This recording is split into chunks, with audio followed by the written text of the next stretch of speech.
In this video, I'm going to go over Jung's fear of Nietzsche. And I'm also going to, at the end, go through a Nietzschean critique of Jung. So stick around for that. So basically, what I'm going to do is lay out some of the arguments that were presented in this book I've been reading, Nietzsche and Jung by Lucy Huskinson. And then also point out a few other different things as we go along. So basically, in this book, Lucy shows Jung's fear of Nietzsche. And so the overview is that Jung associates Nietzsche with his model consciously, but only to a certain degree. And in fact, he actually unconsciously associates with Nietzsche as well, but that unconscious aspect of his association with Nietzsche is a part of Jung's shadow. And that is the hypothesis that Lucy Huskinson outlines in this book. And so let's go over some of it here. So I think what I'll do is I'll read out the main quote, and it kind of outlines Jung's fear of Nietzsche. So this is a quote by Jung. Open quote. Nietzsche had been on my program for some time, but I hesitated to begin reading him because I felt I was insufficiently prepared. At that time, he was much discussed, mostly in adverse terms, by the allegedly competent philosophy students from which I was able to deduce the hostility he aroused in the higher echelons. The supreme authority, of course, was Jakob Burckhardt, whose various critical comments on Nietzsche were bandied about. Moreover, there were some persons at the university who had known Nietzsche personally and were able to retail all sorts of unflattering titbits about him. Most of them had not read a word of Nietzsche and therefore dwelt at length on his outward foibles. For example, his putting on airs as a gentleman, his manner of playing the piano, his stylistic exaggerations, idiosyncrasies which hit on the nerves of the good people in Basel in those days. Such things would certainly not have caused me to postpone the reading of Nietzsche. On the contrary, they acted as the strongest incentive. But I was held back by a secret fear that I might perhaps be like him, at least in regard to the secret which had isolated him from his environment. Perhaps, who knows, he had inner experiences, insights which he had unfortunately attempted to talk about and had found that no one understood him. Obviously he was, or at least was considered to be, an eccentric, a sport of nature, which I did not want to be under any circumstances. I feared I might be forced to recognize that I too was another such strange bird.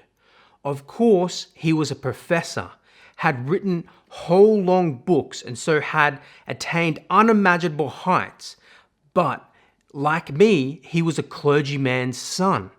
He, however, had been born in the great land of Germany, which reached as far as the sea, while I was only a Swiss and sprang from a modest parsonage in a small border village. He spoke a polished High German, knew Latin and Greek, possibly French, Italian, and Spanish as well, whereas the only language I commanded with any certainty was the Waggis-Basel dialect. He, possessed of all these splendours, could well afford to be something of eccentric. But I must not let myself find out how far I might be like him. In spite of these trepidations, I was curious and finally resolved to read him. Thoughts Out of Season was the first volume that fell into my hands. I was carried away by enthusiasm and soon afterwards read Thus Spoke Zarathustra. This, like Goethe's Faust, was a tremendous experience for me. Zarathustra was Nietzsche's Faust. His number 2 and my number 2 now corresponded to Zarathustra, though this was rather like comparing a molehill with Mont Blanc. And Zarathustra, there could be no doubt about that, was morbid. Was my number 2 also morbid? This possibility filled me with a terror which for a long time I refused to admit, but the idea cropped up again and again at inopportune moments, throwing me into a cold sweat so that in the end I was forced to reflect on myself. Close quote. So that quote there basically outlines the magnitude of Jung's fear of Nietzsche. And we can break this down a little bit more, but what I want to say is there's that passage there in Memories, Dreams and Reflections. That's where that passage is from. And then later on in this book, Lucy Huskinson breaks down and picks apart Jung's seminars on Thus Spoke Zarathustra. And so Jung doesn't directly talk about his fear of Nietzsche in those seminars, but Lucy points out where Jung is unconscious of his fear of Nietzsche. Basically, what we're trying to see here is that, in those seminars, Jung sets out to present Nietzsche as the definitive neurotic, all right, and to hide any evidence that his diagnosis of Nietzsche is really a self-diagnosis. And that's Lucy's hypothesis about the seminars.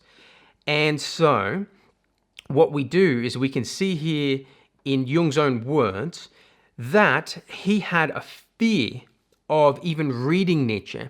He also had a prejudice, prejudices against Nietzsche because in his time, people spoke very, poorly of him in many ways. And so he had this hesitation. I also want to point out with that quote that you can see Jung is identifying with Nietzsche as a person. He's saying, I don't want to find out that I am like Nietzsche, and that's why I'm avoiding him. And then he also goes on and says, my number two personality corresponds with Zarathustra. And so, Nietzsche's number 2 personality corresponded with Goethe's Faust.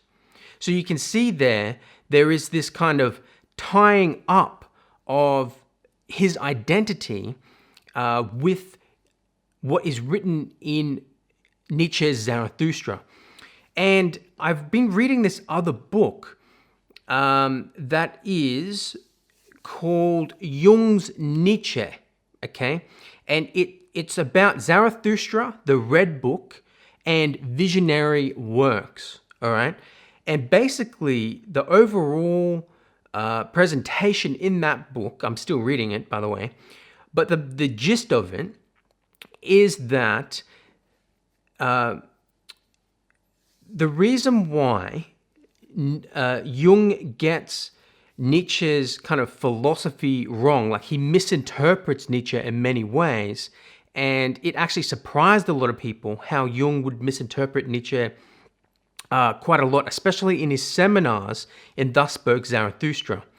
And in order to explain that, this book communicates that Jung was profoundly mixed up in his interpretation of Nietzsche because at the same time he was writing the Black Books and the Red Book.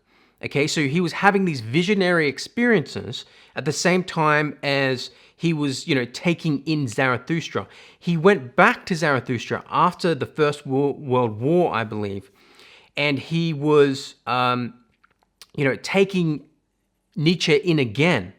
And he was revisiting Nietzsche at this time. And then he would also be doing his visionary experiences and doing the Red Book and doing the Black Books. And so he was mixing up, he kind of was mixing up his understanding of these things. So it wasn't a straight philosophical analysis of Nietzsche's philosophy. It was kind of a jumbled up, mixed up kind of understanding with his own issues at the time. Because at that time, around that time, he split from Freud, and he was also, dealing with what's called his confrontation with the unconscious. And so he's dealing with a kind of madness in himself, and he's also kind of identifying with Nietzsche, as it says here.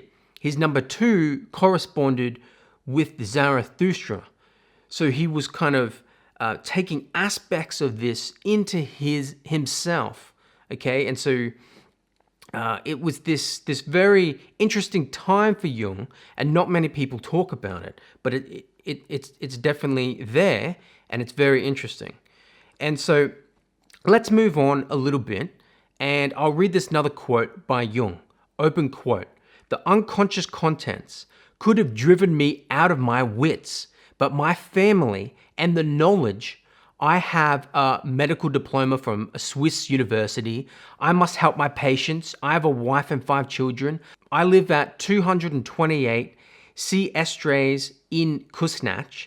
These were actualities which made demands upon me and proved to me again and again that I really existed, that I was not a blank page whirling about in the winds of the spirit like Nietzsche. Nietzsche had lost the group under his feet because he possessed nothing more than the inner world of his thoughts, which incidentally possessed him more than he it. He was uprooted and hovered above the earth, and therefore he succumbed to exaggeration and irreality. For me, such irreality was the quintessence of horror, for I aimed after all at this world and at this life." Close quote. So you can see there, Jung is trying to separate himself from Nietzsche and say, Nietzsche didn't survive this process of integration with the unconscious because he got swallowed up by it, because he was alone and he was lonely. But me, on the other hand, I live here. I have a family. I got through this because I had these normal things in my life. I had a family. I had this and that, my work. But if you really break this down and look at it, it is an admission that Jung was struggling with the same thing. Otherwise, why would he have said that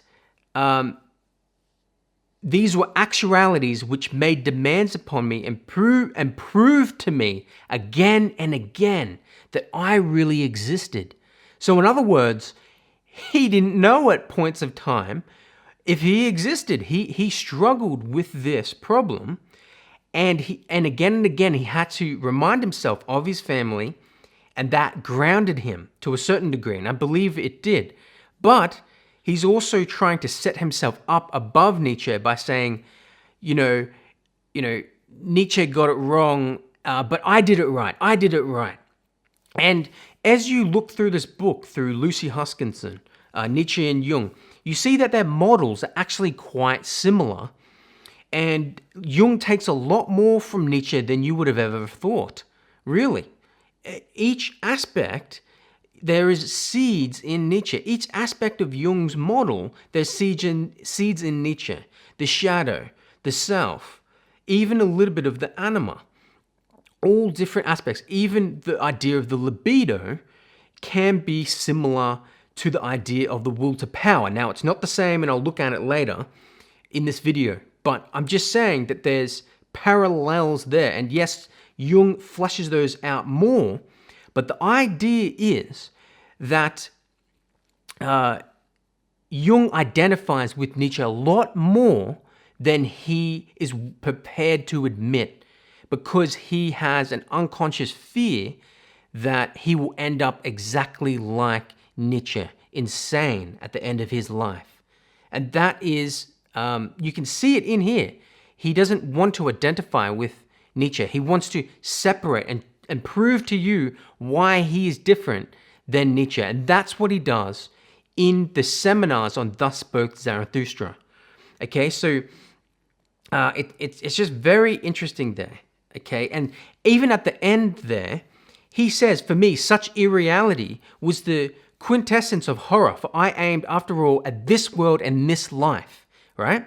That is exactly from Nietzsche. That is Nietzsche's philosophy, really, is we don't want to, be preoccupied with the world to come, right? We don't want to be like, okay, we're waiting around to go to heaven or something, some other perfect platonic world out there. We want to put the emphasis on this world, in this life. That is Nietzsche's philosophy. And it's funny, Jung is trying to claim that that's what he's doing, but Nietzsche didn't do that. You see what Jung's trying to do there? And it's probably unconscious, to be honest. Also, he's saying he focused on this world and this life.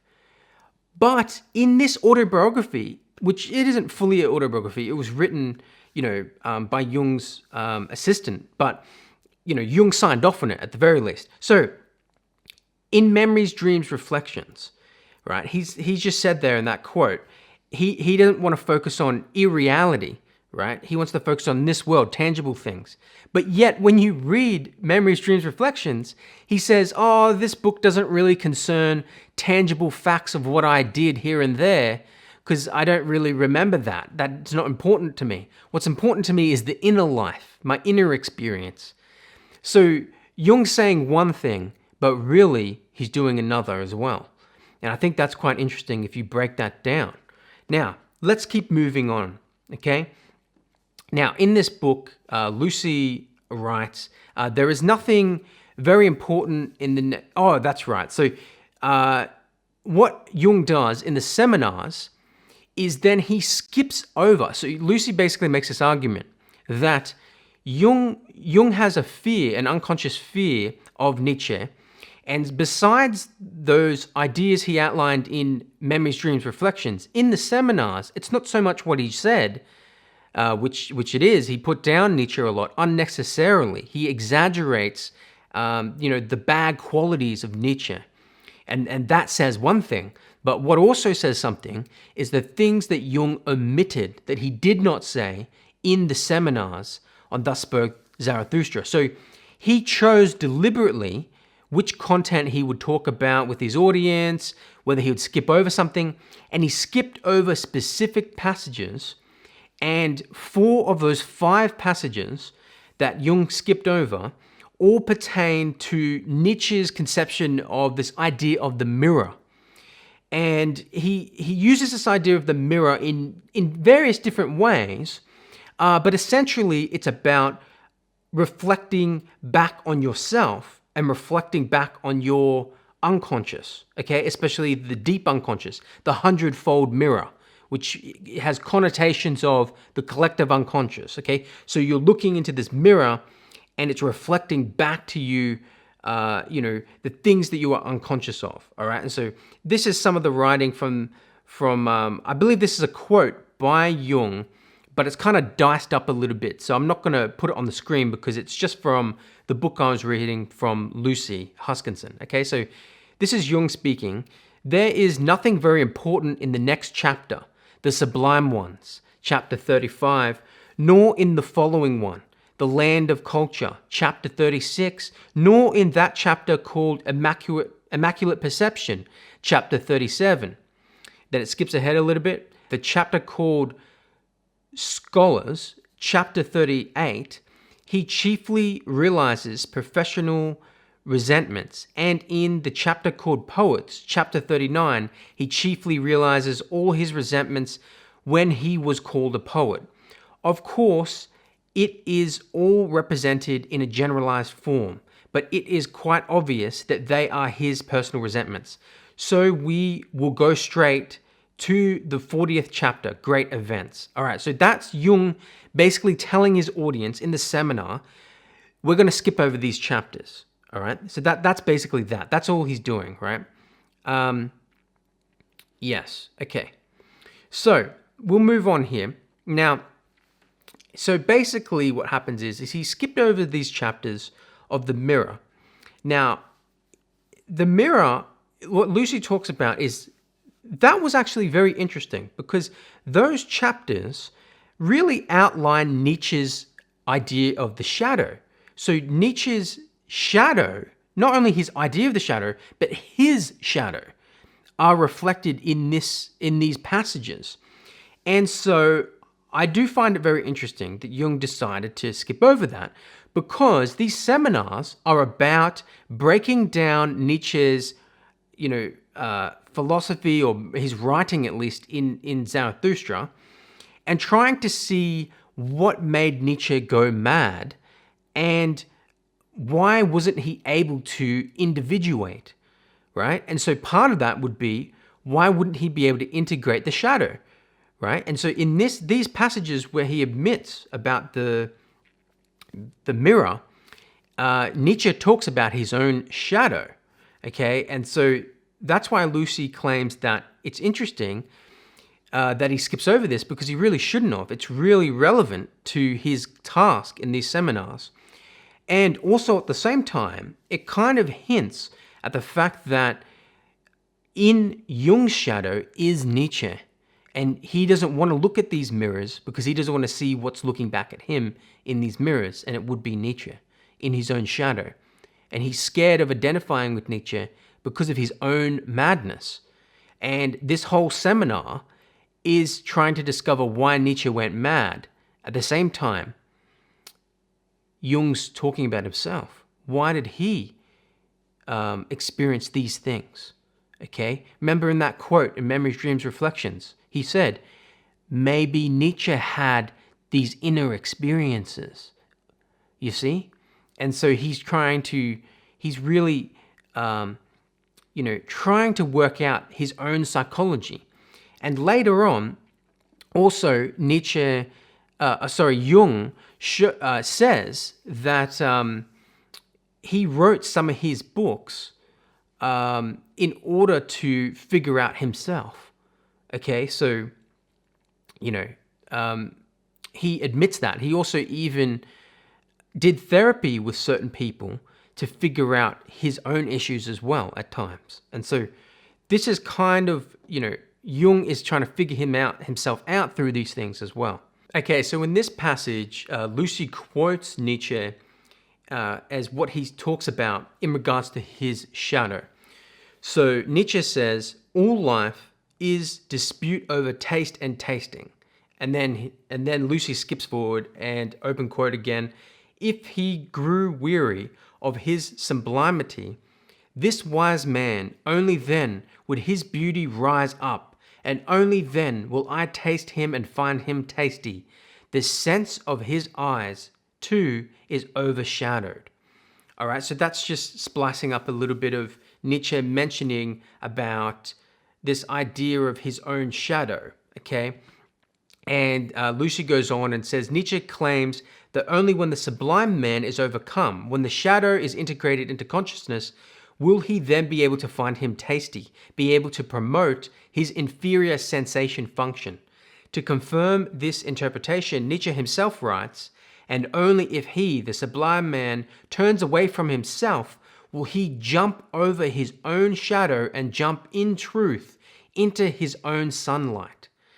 Okay, so, and according to Jung, light symbolizes consciousness. So Nietzsche's, he's got nice phrases of words, like turns of phrases, right? And so it's, jumping, this idea of this character jumping from the shadow, jumping into the light, is this idea of integrating that aspect into consciousness. And so these seeds, again, of Jung's ideas are in there. Okay, so Jung is deliberately overlooking this stuff, but it's literally talking about the process of individuation of Nietzsche integrating the shadow. Okay, and that beauty that comes out of that, which is integrating the shadow, and then you're able to access the self. Okay, and so it's interesting and peculiar that Jung looked over this stuff. And And then Jung says, open quote, I am more or less convinced that Nietzsche's idea of the Superman originated in Schopenhauer as educator, 1874. In that idea of the one who is able to hold a mirror up to the blind will, so that the blind primordial will that has created the world may be able to see its own face in the mirror of the intellect. This is very much like the Indian idea, really, like the psychological education Buddha tried to give to his time. The idea of looking into the mirror of knowledge or understanding in order to destroy the error and illusion of the world, close quote. So that's Jung commentating on a different passage of Nietzsche when Nietzsche mentions a mirror, okay? And so Lucy's talking about this in this book to show you that Jung actually sees that it is important, this mirror, so that you can see yourself, see the reflection, and it kind of smashes all illusions off you, okay? And also that Nietzsche kind of got his idea of the Superman by doing that to Schopenhauer's blind will, the idea of Schopenhauer's idea of the will, okay, which is, I'll get into another video, but that is kind of interesting there, okay? Because Nietzsche kind of uses a lot of Schopenhauer's ideas, but he moves beyond them and formulates his own kind of conception of them. Okay, and so it's interesting that Jung looked past all that, and because he obviously is acknowledging that this mirror idea is important, but then when it comes to it in the seminars, he's like, oh, it's too boring, I'm bored stiff, he says, all right, and he moves past it. And that's right, I found this part here and I thought I might mention it. So Jung, he identifies when he created the Psychology of the Unconscious, which is Collected Works, Volume 5, in 1911, he said it was effectively an exercise in self-analysis, okay? So psychology of the unconscious can be taken as myself, and an analysis of it leads inevitably into an analysis of my own unconscious processes. So Jung's works, at least some of them, were really an analysis of himself, okay? And so that's where we're kind of extrapolating this from the seminars and saying, well, he is analyzing Nietzsche, but really it's also analysis of himself and why he might also be experiencing similar things. And so this is a quote from Sonu Shamdasani from Jungs Niche. Okay, so Sonu Shamdasani, if you didn't know, actually edited Jung's Red Book and the Black Books, okay? And he helped translate it as well. So, he is an authority on Jung, okay? So, open quote, Jungs Niche guides the reader to this desert, and through it to intermodulating deserts of Libanovus and Zarathustra. As we can now grasp, Jung's reading took place at a pivotal moment after his initial active imaginations between the autumn of 1913 and the summer of 1914. And while he was conceiving of and commencing turning this into the base of a self-styled prophetic work for publication, for which thus spoke Philemon could have been a mimetically conceivable title, through editing his material and adding a second layer of commentary and lyrical elaboration.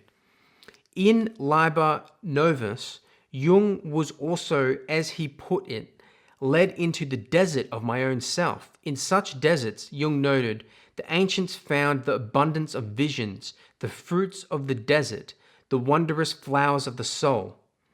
Close quote. So you can see there that Sonu is talking about this book, and he basically shows you there the intermodulating deserts, he says, of Libanovus and Zarathustra.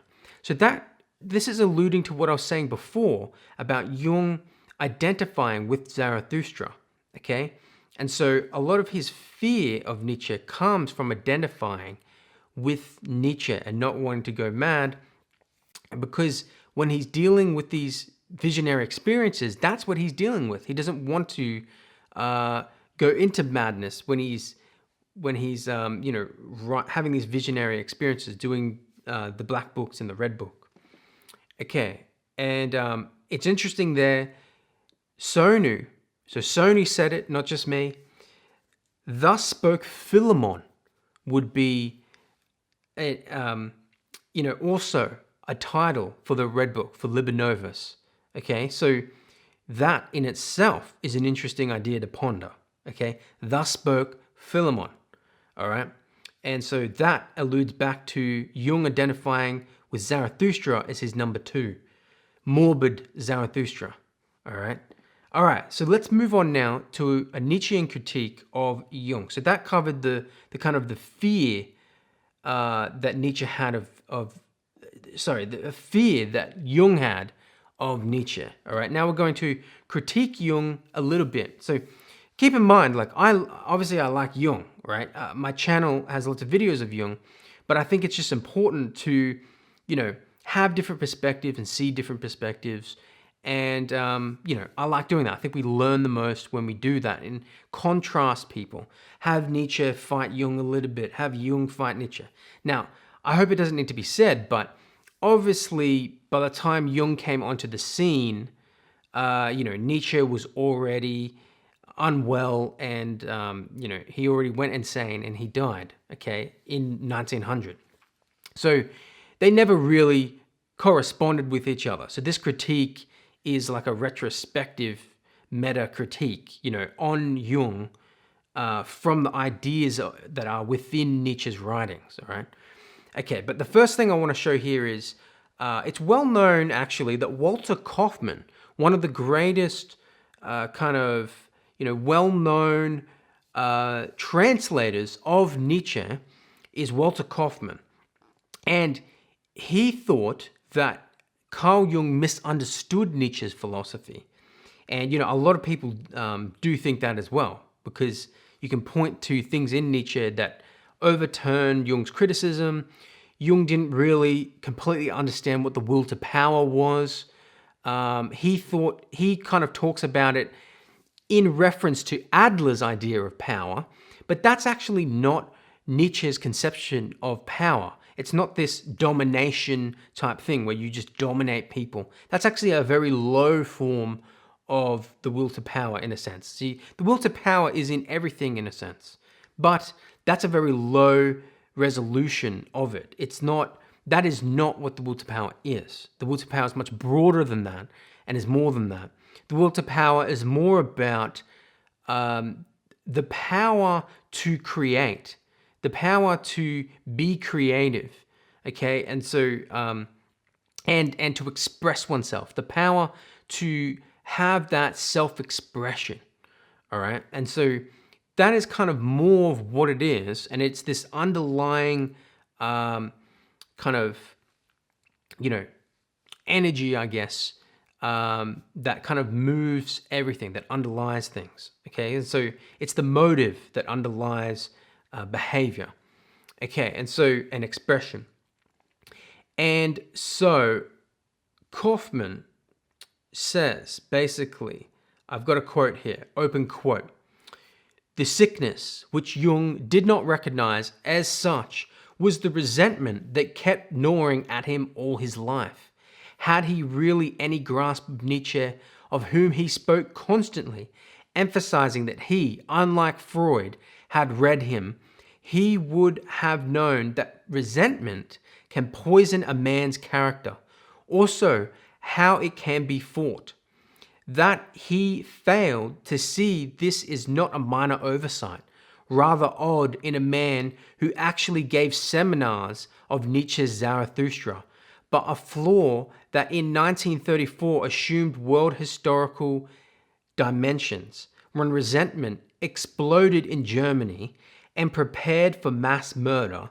Jung felt a profound kinship with what happened across the border and coined a phrase that included him too, the Germanic soul, close quote. So Jung doesn't really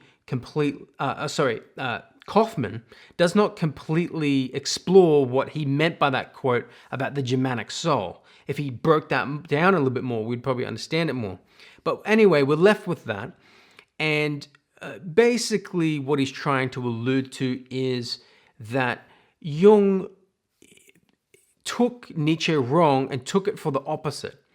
He took Nietzsche's antithesis and he basically, instead of running with the Nietzschean ideal, he took the idea of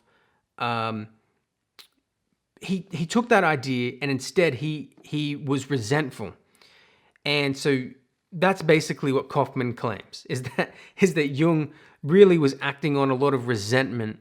And the idea there is that he, saw himself in harmony with the Germanic soul. And the Germanic soul really was steeped in resentment, according to Kaufmann, who actually escaped Germany, I believe.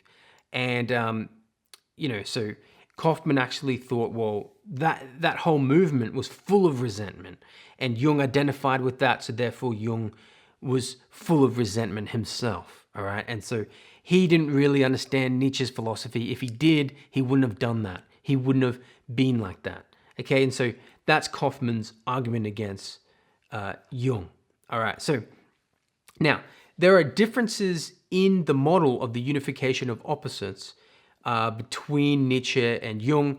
Watch my other video about Nietzsche's Übermensch versus Jung's self, the unification of opposites. I go into a deep comparison of them, and it will really illuminate your understanding of it. All right, but basically they have these disagreements. They have this agreement, and like I said, a lot of the seeds in Nietzsche grow up, and Nietzsche's work anticipates someone like Jung. It anticipates Jung's analytical psychology. But at the same time, it can't be reduced to it. It can't be reduced back down to it, but it does anticipate it, all right? And so there's a lot of harmony there, but Jung and Nietzsche differ, especially because in Jung's conception, he says that Nietzsche can't reconcile the opposites because there needs to be a third thing.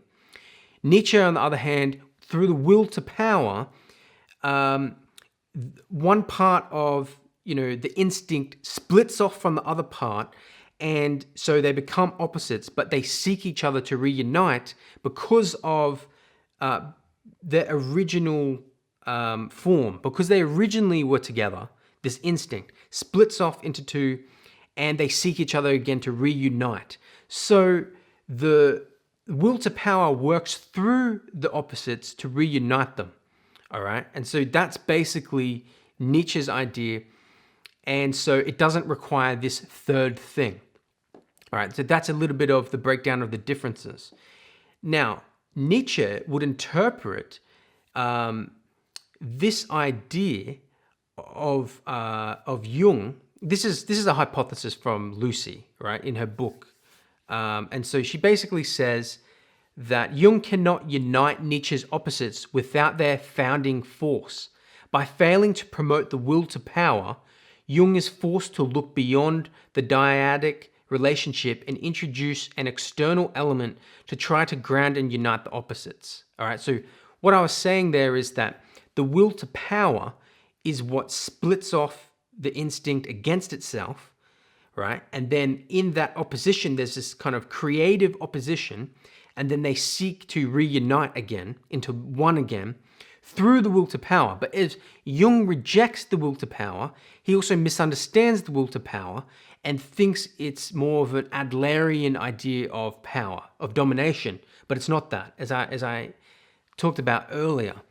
And so, therefore, if Jung rejects the will to power under a Nietzschean model of the reconciliation of opposites and, the progression towards the ideal of the Übermensch,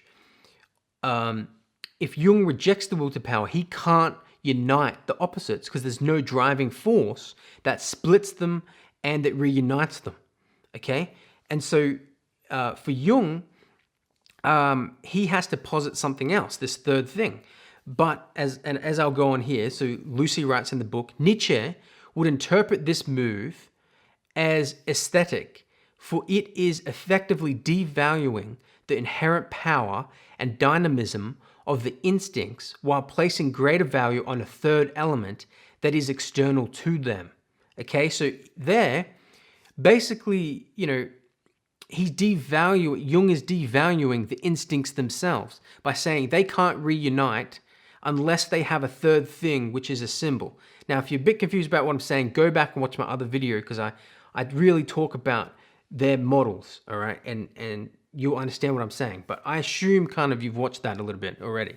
All right, so Lucy goes on. Indeed, Nietzsche would have been rattled by the metaphysical connotations of the name transcendent function that Jung gives to this external symbolic element.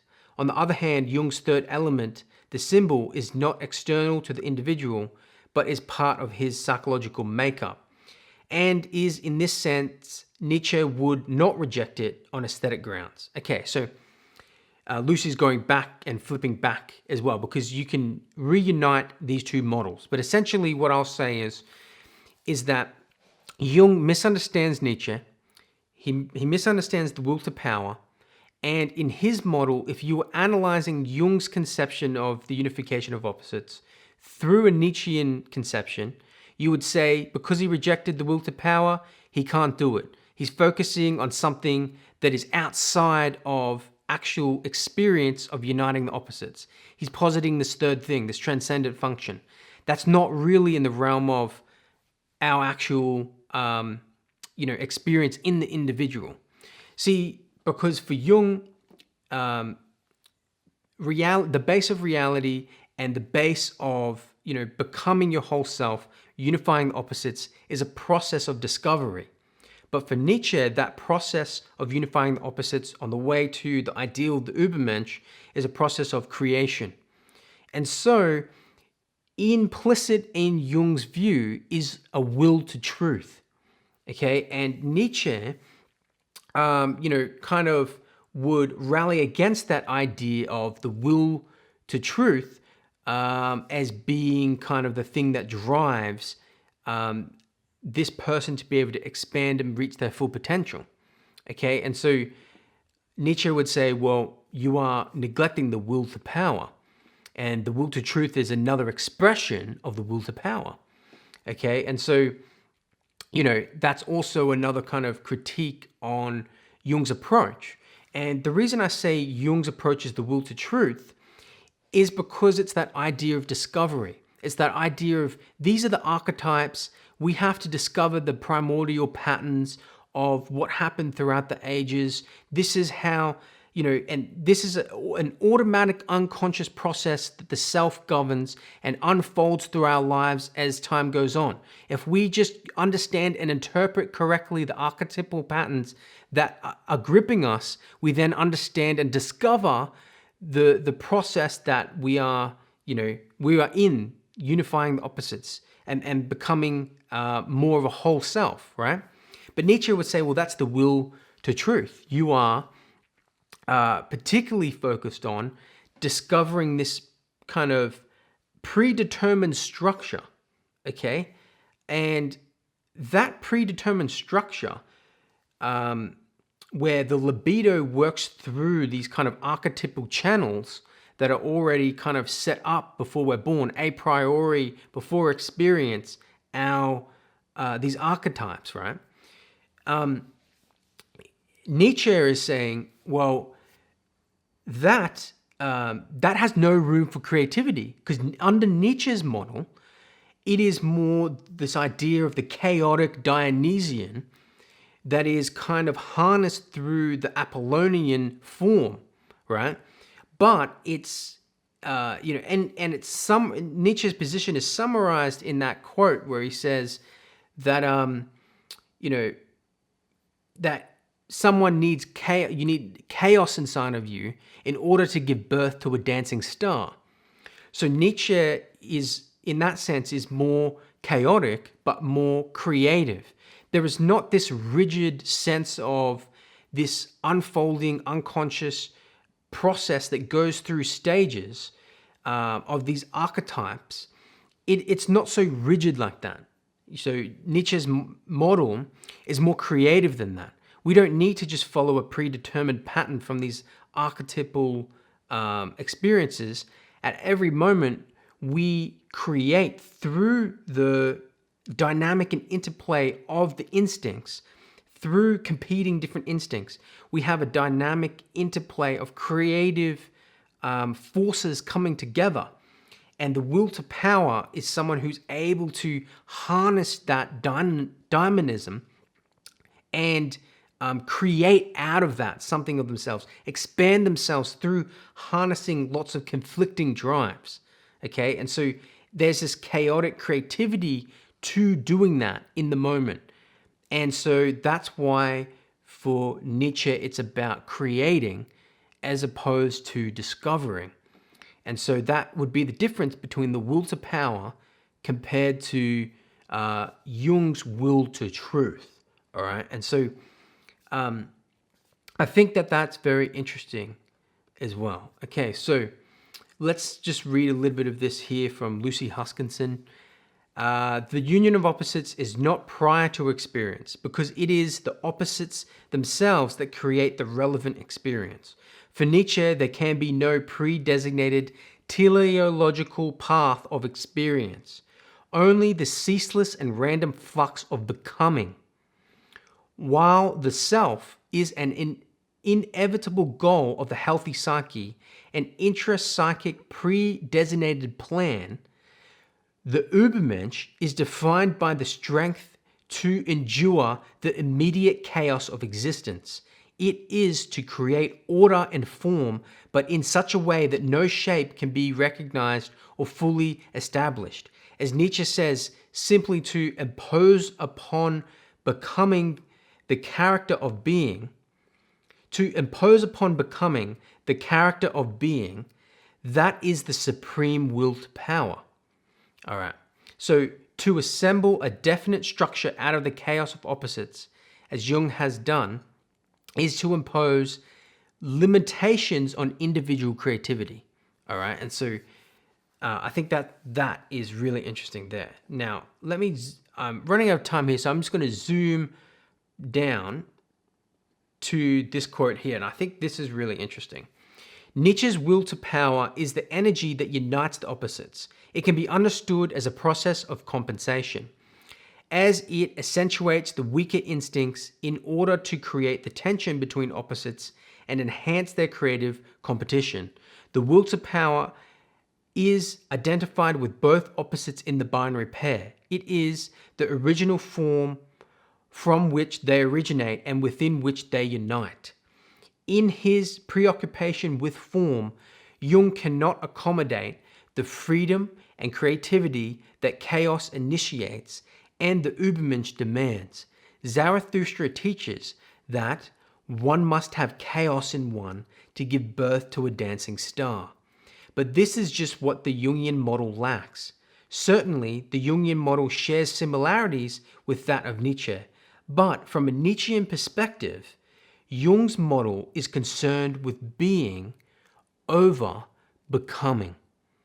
Now, I think that, close quote there, so I think that is really interesting, that quote, that Jung is concerned with being over becoming, and we can understand that through the idea of the archetypes, okay? Jung is concerned with being. What are these archetypes? Whereas Nietzsche is more creative, of becoming, moving forward, Zarathustra. See, something else is coming into being, is unfolding, whereas Jung's more about connecting to the past, connecting back to the Christian myth and all this. But really, deep down, Jung agrees with Nietzsche, is what I pointed out in another video I did ages ago. He kind of agrees with Zarathustra, but doesn't agree with the process of how Nietzsche went about whatever he went about. But as these critiques show, maybe Jung didn't fully understand things as much as we really thought he did. And I think that is quite interesting. So I'll leave it there. And you tell me what you think in the comments. And there's also links to some of the books that I've mentioned as well in the description. So I'd appreciate any support you can give me in that regard. So thanks for watching, guys. I hope you enjoyed this one, and I'll see you in the next one.